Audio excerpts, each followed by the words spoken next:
Hello class 11th, welcome again. आज का हमारा टॉपिक होगा बेटा सर्कुलर मोशन। ये बहुत छोटा टॉपिक है और बहुत ही इंटरेस्टिंग टॉपिक है, ठीक है। और कंपटीशन एग्जाम में भी काफ़ी क्वेश्चन इससे पूछे जाते हैं, तो चलिए इसको देखते हैं, ठीक है। तो पहली जो क्वांटिटी है जो हमें डिस्कस करनी है वो क्या है, एंगुलर डिस्प्लेसमेंट, ठीक है।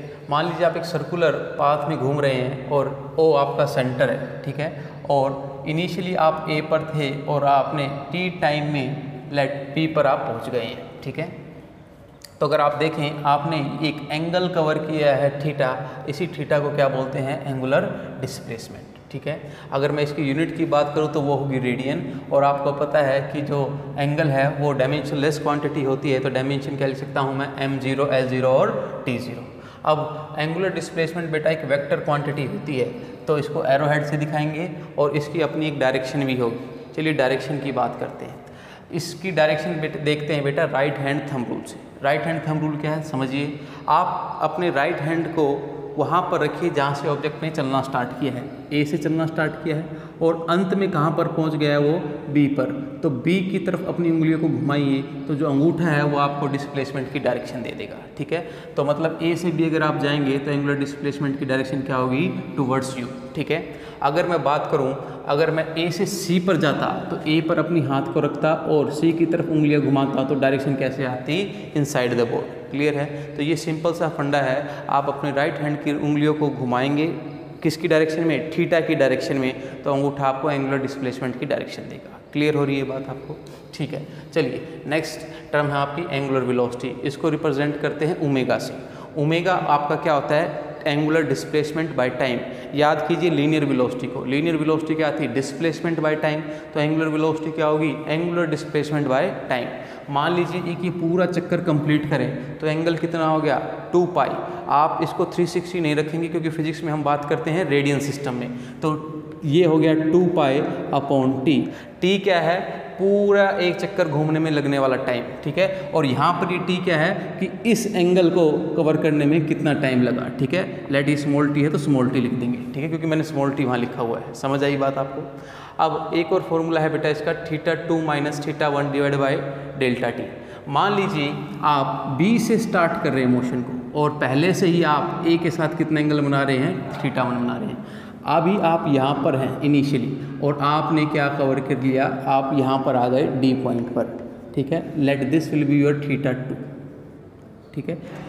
This is my reference. मैं एंगल हमेशा इसके रिस्पेक्ट में नाप रहा हूँ। देखिए मैं जब बी पर था तो मैंने ये माना θ1 और जब डी पर गया तो इसके रिस्पेक्ट में कितना हो गया, θ2। लेकिन अल्टीमेटली मैंने कवर कितना किया है, θ2 माइनस θ1। क्लियर है बात आपको। तो θ2 माइनस θ1 और लेट इसके लिए बी टू डी टाइम कितना लगा, डेल्टा टी। तो ये आ गया आपके पास डेल्टा टी। क्लियर है। अगर आप ध्यान से देखें ये आपका एवरेज एंगुलर वेलोसिटी आई है। अगर इसको ध्यान से देखें तो ये क्या है बेटा, delta theta by delta T. ऐसे तो हम क्या निकालते थे, एवरेज वेलोसिटी निकालते थे। याद करो आप, एवरेज वेलोसिटी क्या होता था, delta x by delta T. Yes और नो, ठीक है। इसकी यूनिट की बात कर लेता हूँ बेटा, ये रेडियन और ये सेकंड, तो रेडियन पर सेकंड। और अगर डायमेंशन की बात करूँ तो टाइम ऊपर जाएगा तो date will be t-1। Radian की कोई डायमेंशन नहीं होती है। डायरेक्शन, क्योंकि ये भी एक वेक्टर क्वांटिटी है तो इसकी भी एक डायरेक्शन होगी। आपको इतनी बात याद रखनी है, जो डायरेक्शन एंगुलर डिस्प्लेसमेंट की है वही डायरेक्शन किसकी होगी, एंगुलर वेलोसिटी की। मतलब ए टू बी जाते वक्त एंगुलर डिस्प्लेसमेंट भी आपकी तरफ है और एंगुलर वेलोसिटी भी आपकी तरफ है। और जबकि ए टू सी जाते वक्त आपकी एंगुलर डिस्प्लेसमेंट और एंगुलर वेलोसिटी अंदर की तरफ है। क्लियर है। और बेटा आपको पता है जब हम इंस्टेंटेनियस वेलोसिटी निकालते थे तो क्या कर देते थे, dx बाई dt। उसी तरीके से अगर मैं ओमेगा इंस्टेंटेनियस निकालूं तो वो क्या होगा, d theta by dt। Clear है बात आपको। नेक्स्ट है हमारा एंगुलर एक्सेलरेशन, उसको रिप्रेजेंट करते हैं अल्फा से। अल्फा क्या होगा बेटा, ये this will B average acceleration, delta omega by delta T. थोड़ा सा रिलेट कीजिए इसको किसके साथ, आपके लीनियर एक्सेलरेशन के साथ। Change in velocity by change in time, तो ये क्या होगा, change in angular velocity by change in time. Unit की बात करें तो ओमेगा की अभी आपने यूनिट देखी है रेडियन पर सेकंड, और टाइम का एक और सेकंड आ गया तो अल्टीमेटली ये सेकंड नीचे आकर क्या हो जाएगा, रेडियन पर सेकंड स्क्वायर। रेडियन की कोई डायमेंशन होती नहीं है, इसकी टाइम होती है, इसकी पावर t-2 हो जाएगी ऊपर जाकर। क्लियर है बात। इसी तरीके से अगर मैं इंस्टेंटेनियस एक्सेलरेशन निकालूं तो मेरे को क्या करना पड़ेगा, ओमेगा को डिफ्रेंशिएट करना पड़ेगा with respect to time, that is d omega by d t. ठीक है। नेक्स्ट जो टॉपिक है वो बहुत ही इंपॉर्टेंट है, इसको समझते हैं, relation between angular velocity and linear velocity. ठीक है, देखो बेटा, ये आपके पास एक डिस्क थी, सॉलिड डिस्क थी, उस पर मैंने 3 पॉइंट मेंशन किए, एक तो सेंटर, एक पॉइंट बी और एक पॉइंट ए, 3 पॉइंट मैंने मेंशन किए हैं। क्लियर है? अगर मैं बात देखूं, इसकी पर्टिकुलर ए पॉइंट की रेडियस कितनी है आर ए और इस बी की कितनी है आर बी। ठीक है, और मैं इसको इस डायरेक्शन में डेट इज़ एंटी क्लॉकवाइज अगर घुमाऊँ डिस्क को, ठीक है, इस पॉइंट के अबाउट, ठीक है, तो आप एक देखें ए एक चक्कर के बाद यहीं पर वापस आ जाएगा, इसी तरीके से बी सर्कल को घूमकर यहीं पर आ जाएगा। समझ आई बात? आप क्या करें, एक डिस्क लें अपने घर में और उस पर 2 पेन से मार्क कर दें ए और बी, और उसको किसी एक पॉइंट के अबाउट क्या कर दें, रोटेट कर दें। तो बेटा बी अल्टीमेटली इस तरीके से घूमकर वहाँ पर यहीं पर वापस आएगा और ए भी अल्टीमेटली इस तरीके से घूमकर यहीं पर वापस आएगा। क्लियर है बात? तो अगर आप ध्यान से देखें, ए और बी ने दोनों ने 2 पाई एंगल कवर किया है इन सेम टाइम। यस और नो? भाई ए भी यहीं पर आ गया और बी भी यहीं पर आ गया, तो दोनों ने 360 डिग्री या फिर मैं बोलूँ 2 पाई रेडियंस एंगल कवर किया है और सेम टाइम में कवर किया है। तो सेम एंगल कवर किया है सेम टाइम में, तो मैं कह सकता हूँ कि दोनों की ओमेगा क्या होगी, सेम होगी। क्लियर है बात? लेकिन अगर आप ध्यान से देखें, ए ने ज़्यादा डिस्टेंस कवर की है। डिस्टेंस कवर करने का मतलब क्या है, ए ने कितनी कवर की है, 2 पाई आर ए, जबकि बी ने कितनी कवर की है, 2 पाई आर बी। क्लियर है बात आपको? Distance cover by the A is greater than the distance cover by the B. Clear है बात? निश्चित तौर से देखो 2 पाई तो दोनों में कॉमन है, आर ए आर बी से बड़ा है, तो डिस्टेंस कवर बाय दी ए क्या होगी, ज़्यादा होगी। क्लियर है बेटा? दोनों ने एक सरकमफेरेंस को भी तो कवर किया है। ठीक है, अगर मैं दोनों ने जितना समय लिया उनसे डिवाइड करूं तो भी ये अनइक्वलिटी बनी रहेगी। ठीक है, तो दोनों को मैंने डिवाइड बाय क्या कर दिया, टाइम कर दिया। This is distance cover by the A divided by the time. This is nothing but the velocity of A and this is velocity of B. Clear है बात? साफ साफ आपको दिख रहा है कि दोनों की एंगुलर वेलोसिटी तो एक है, परंतु दोनों की लीनियर वेलोसिटी क्या है, अलग अलग है, और मैं कहूँ ए की ज़्यादा है as compared to B. Clear है बात? तो वी ए का फॉर्मूला क्या है, omega into R A, that is omega तो दोनों के लिए सेम है, और ए की वेलोसिटी निकालने के लिए मुझे ओ से लेकर ए के बीच की डिस्टेंस से ओमेगा को क्या करना पड़ेगा, मल्टीप्लाई करना पड़ेगा। इसी तरीके से वी बी निकालने के लिए मेरे को क्या करना पड़ेगा, रेडियस ऑफ बी को मल्टीप्लाई करना पड़ेगा ओमेगा से। देखिए ये क्रॉस प्रोडक्ट है, सिंपल मल्टीप्लिकेशन नहीं है। अब आप कहेंगे सर आपने ओमेगा क्रॉस आर क्यों लिया, आर क्रॉस ओमेगा क्यों नहीं लिया? चलिए इसको भी देख लेते हैं। पहले तो देखो थोड़ा ध्यान से, अगर मैं बात करूं ओमेगा की डायरेक्शन, ओमेगा की डायरेक्शन ये होगी, क्योंकि आपकी डिस्क ऐसे घूम रही है, तो ओमेगा की डायरेक्शन क्या होगी, ये होगी आपकी तरफ। और आर ए की डायरेक्शन इस पॉइंट पर, जब पॉइंट ए यहाँ पर था, तो आप देखो ज़रा ध्यान से, this will be the direction of R ए।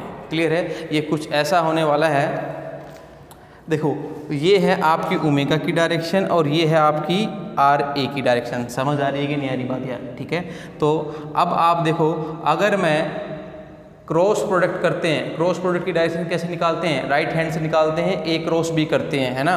तो मेरे को क्या करना पड़ेगा, omega cross R, omega cross R. तो ओमेगा क्रॉस आर करता हूँ तो वेलोसिटी ऑफ ए की डायरेक्शन ये आती है, देख लीजिए अंगूठा आप। ठीक है, ओमेगा क्रॉस आर। तो अगर आप बताओ, जब ये डिस्क ऐसे घूमेगी, क्या ए पॉइंट इधर नहीं जाएगा? क्लियर है बात? तो ओमेगा क्रॉस आर करने से वही डायरेक्शन आई जो कि इस पॉइंट की वेलोसिटी की डायरेक्शन होती। तो इसीलिए आपका वी ए कितना लिया गया, omega cross R. What if I take R cross omega, R cross omega, देखिए जरा ध्यान से, आर तो ये रहा, ओमेगा ये रही, आर क्रॉस ओमेगा करते तो वेलोसिटी ऑफ ए इस तरफ आती, विच इज़ नॉट पॉसिबल, क्योंकि अगर डिस्क इधर घूमेगी तो ए पॉइंट इधर की तरफ ही मूव करेगा। क्लियर है बात? इसी तरीके से मैं बता सकता हूँ वी बी कितना होगा, ओमेगा क्रॉस आर बी।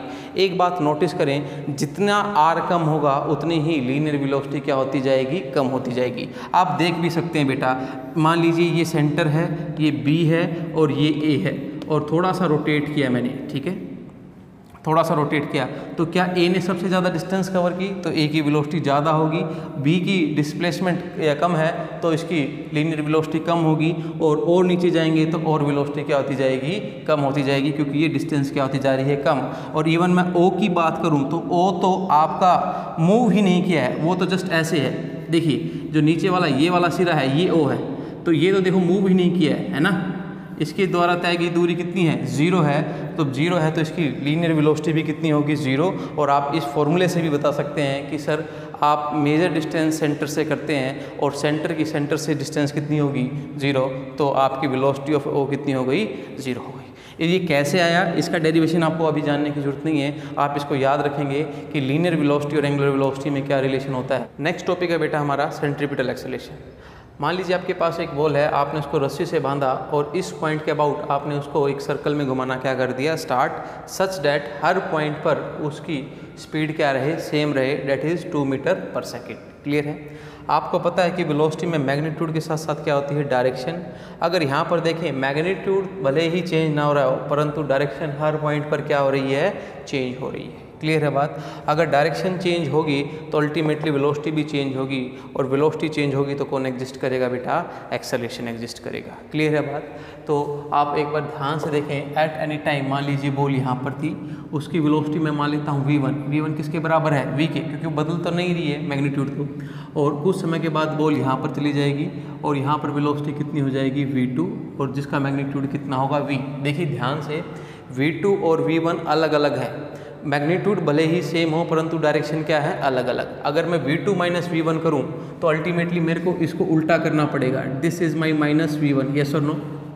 आपको पता है, ये मैंने आपको सिखाया हुआ है वेक्टर सब्ट्रैक्शन में। क्लियर है। अब इन दोनों का मैं रिजल्टेंट निकालूंगा तो रिजल्टेंट यहाँ कहीं आएगा, हाँ के ना बेटा। ये बात आप कभी नहीं कह सकते सर ये भी v था ये भी v था तो ये 0 आ जाएगा, क्योंकि जो वेलोसिटी है वो एक वेक्टर क्वांटिटी है और वो स्केलरली ऐड नहीं हो सकती। क्लियर है। आप ऐसे नहीं कर सकते 2 माइनस 2, उसकी डायरेक्शन भी मैटर करती है। ठीक है।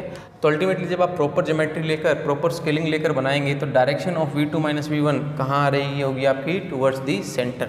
एक्सेलरेशन क्या होता है बेटा, v2 minus v1 divide by time, that is change in velocity with respect to time. आप देखिए इसकी डायरेक्शन टुवर्ड्स दी सेंटर है तो अल्टीमेटली एक्सेलरेशन भी कहाँ होगा, टुवर्ड्स दी सेंटर। ठीक है। तो इस पूरे केस में अगर मैं बात करूं, मैग्नीट्यूड नहीं बदला था और बदला था तो सिर्फ क्या था, डायरेक्शन, और डायरेक्शन की वजह से एक एक्सेलरेशन आया और उसी एक्सेलरेशन को क्या बोलते हैं बेटा, सेंट्रीपिटल एक्सेलरेशन। मतलब किसी भी सिस्टम में एक्सेलरेशन का प्रोड्यूस होना या आना due to the direction change, ऐसे एक्सेलरेशन को क्या बोलते हैं, सेंट्रीपिटल एक्सेलरेशन। मोस्टली ये किस में आता है बेटा, सर्कुलर मोशन में आता है। क्लियर हो रही है बात आपको। और उस सेंट्रीपिटल एक्सेलरेशन की डायरेक्शन कहाँ होती है, टुवर्ड्स दी सेंटर। क्लियर है बात आपको। तो अगर मैं सेंट्रीपिटल एक्सेलरेशन को पूरे तरीके से आपको डिफाइन करूं तो मैग्नीट्यूड होगा v²/r। v क्या है, वेलोसिटी जो हर जगह कांस्टेंट है, r क्या है बेटा, सेंटर से उस पर्टिकुलर ऑब्जेक्ट की दूरी। क्लियर है। v को अभी आपने पीछे देखा था, क्या लिख सकता हूँ मैं, ओमेगा क्रॉस r। ठीक है। तो आप इसको लिख दीजिए और इसका स्क्वायर कर दीजिए तो यहाँ आ जाएगा omega square into r square, और नीचे r है, एक r से r कट गया तो अल्टीमेटली बच गया आपके पास r ओमेगा स्क्वायर। तो सेंट्रीपिटल एक्सेलरेशन का मैग्नीट्यूड कितना होता है, r ओमेगा स्क्वायर, और उसकी डायरेक्शन क्या होती है, टुवर्ड्स दी सेंटर। ये जो फॉर्मूला है अभी आपको याद करना है।